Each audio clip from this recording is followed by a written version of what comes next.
আজকে ছিল সিমলাতে আমার সেকেন্ড দিন, তাই সকাল সকাল রেডি হয়ে বেরিয়ে পড়েছিলাম সিমলা শহরটাকে একটু কাছ থেকে দেখবো বলে। সত্যি বলতে এমন সুন্দর দৃশ্য দেখার পর কার না মন চায় এখানে থেকে যাওয়ার। যাই হোক, তারপর আমরা ঘুরতে ঘুরতে পৌঁছালাম সিমলা স্টেশনে, যেখানে 50-60টা ফটো তোলার পর আমরা চলে গেলাম এখানকার লোকাল মার্কেটে।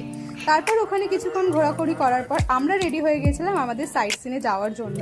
পাহাড়ের এই সৌন্দর্য দেখতে দেখতে আমরা এসে পৌঁছালাম গ্রিন ভ্যালি, আর তারপরে নজরে পড়লো এই ম্যাগির দোকান। আর সত্যি বলতে পাহাড়ে কিন্তু ম্যাগির টেস্ট দ্বিগুণ বেড়ে যায়। তারপর আমরা এসে পৌঁছালাম জাখু টেম্পল, যেখানে রয়েছে হনুমানজির 108 ফিট উচ্চতার একটা মূর্তি। ঠাকুর দর্শন করার পর আমরা ঘুরে দেখলাম এই মন্দিরের চারপাশটা। তারপর চারিপাশটা পুরো মেঘে ঢেকে যায় আর আমরা ওখান থেকে নিচে চলে আসি। আর বিকেলে আমরা গেছিলাম মাল রোড ঘুরতে। আমরা গতকাল ঘুরতে পারিনি কারণ প্রচন্ড শিলাবৃষ্টি শুরু হয়ে গেছিল। তারপর আমি ট্রাই করলাম ত্রিশূল বেকার্স থেকে এই পেস্ট্রিটা, যা কিন্তু অসাধারণ খেতে ছিল। এদিকে শপিং শুরু করতে না করতেই আবার শিলাবৃষ্টি শুরু হয়ে যায়।